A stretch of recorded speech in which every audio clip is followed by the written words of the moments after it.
जय महाराष्ट्र। मी शेख सईद, राष्ट्रीय अल्पसंख्याक, नई दिल्ली, महाराष्ट्र प्रदेश अध्यक्ष। उद्या 28/5/2026 जळगाव पोलीस स्टेशनमध्ये एक पत्रकार परिषद झाली। ते पत्रकार परिषद मध्ये जे चर्चा करण्यात आला आणि ठाणेदार जळगावचे याच्यासोबत जे पत्रकार लोकांना बाईट घेतली, त्याच्यात मला कुठेतरी चिंता किंवा गंभीर विषय माझ्या लक्षात आला।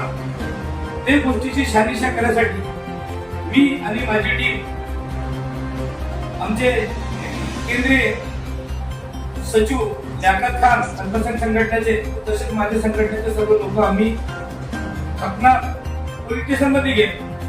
तरी अभिषेक जाधव ठाणेदार याच्यासोबत चर्चा केला आणि ते चर्चामध्ये एक गोष्ट गंभीर आमच्या लक्षात साहेबांना आणून दिली।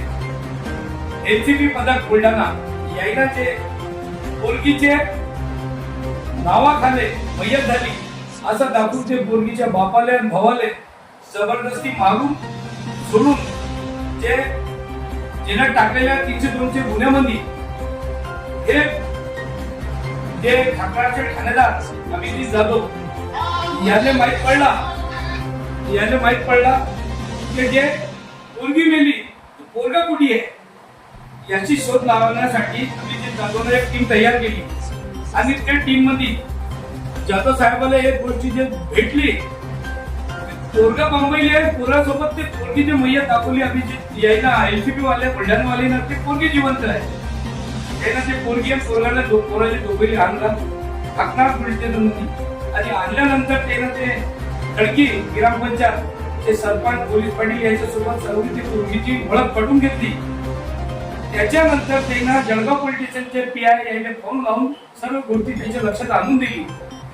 गंभीर गोष्ट ही आहे की जी एलसीबी ची टीम आहे यायना लोकेले बापाले पोराले जबरदस्ती मारून चुमट्याला त्याच्या मासाले दाबून असा ते पोरीचे नातेवाईकाचं म्हणणं आहे।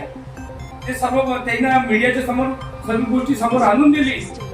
माझा देवेंद्र फडणवीस साहेब गृहमंत्री यायले विनंती आहे, केंद्राचे आयोग हत्तसिंग आर्या यायले मी पत्रव्यवहार करणार आहे आणि हे जे पोलिसांना घडून आणलेलं आहे, जबरदस्ती गुन्हा यायच्या गैर टाकलेला आहे, हे पोलिसाची चौकशी करून तत्काळ यायला निलंबित करा अशी माझी मांग आहे, माझी संघटनेची मांग आहे।